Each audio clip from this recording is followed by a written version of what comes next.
Hello, my name is John, and today we'll be reading Has Globalism Gone Off the Rails by Victor Davis Hanson on Townhall, posted May 25th, 2017. Victor Davis Hanson is a noted historian and social critic whose philosophies are rooted in classicism. An author, contributing editor, and professor, Victor David Hanson writes a world affairs column syndicated by Tribune Media Services.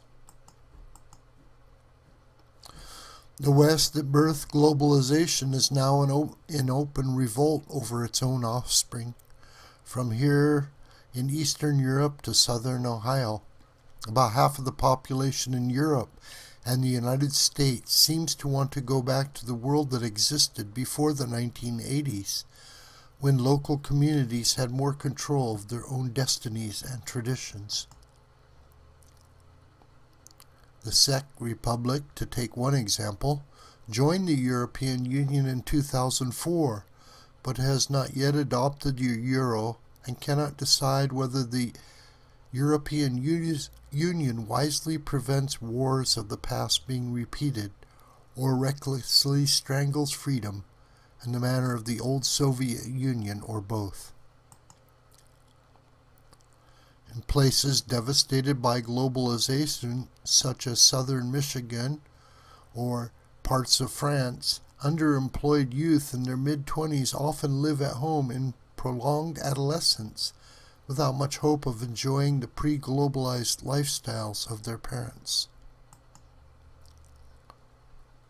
Eastern Europeans are now discovering those globalized trade-offs that are so common in Western Europe as they watch rates of marriage, home ownership, and child rearing decline.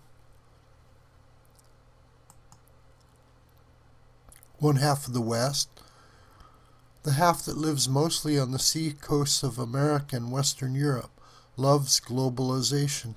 The highly educated and cosmopolitan citizens of the world have done well through international finance, insurance, investments, technology, education, and trade, as the old Western markets of 1 billion people became world markets of 6 billion consumers.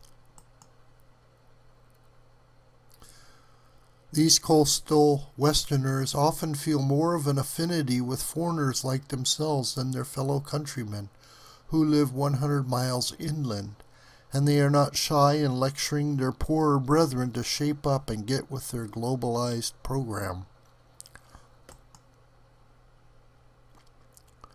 Late 20th century globalization, a synonym for westernization, brought a lot of good to both poorer Western countries and the non-Western world.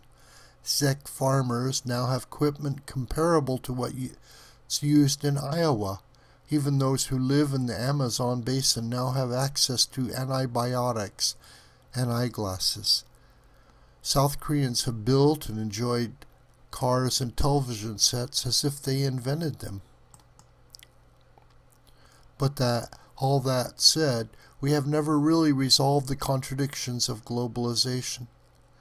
Does it really bring people together into a shared world order, or does it simply offer a high-tech and often explosive veneer to non-Western cultures that are antithetical to the very West that they so borrow from and copy? An Islamic State terrorist does not hate the United States any less because he now wears hoodies and sneakers and can text his girlfriend. More likely, Western fashion and high-tech toys only empower radical Islamic hatred of Western values. If an airport in Denver looks like one in Beijing, or if a grenade launcher in Syria seems similar to those used at Fort Bragg, are China and the radical Islamic world therefore becoming more like the United States?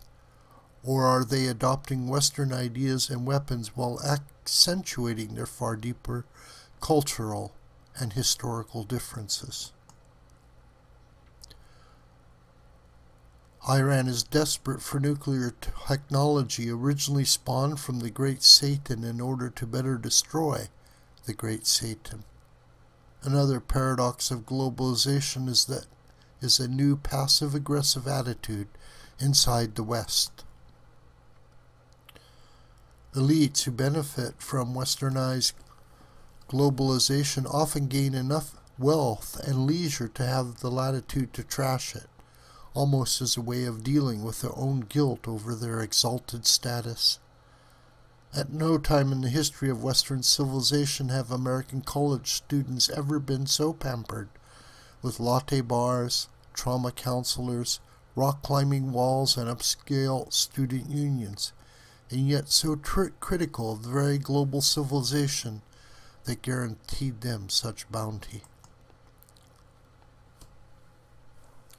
Those in the former Third World constantly berate the West for its supposed sins of imperialism, colonialism, and exploitation, while millions of their own citizens risk their very lives to cross the Mediterranean or the U.S.-Mexican border to enter and live in the West. Is the message, "I hate the West, so please let me in"?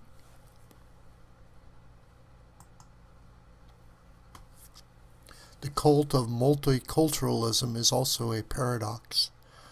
Under globalization, the West seeks to spread its values along with its iPhones, as if Western values were far preferable to the alternatives. But a chief tenet of globalized multiculturalism is not to judge other cultures by arbitrary Western standards.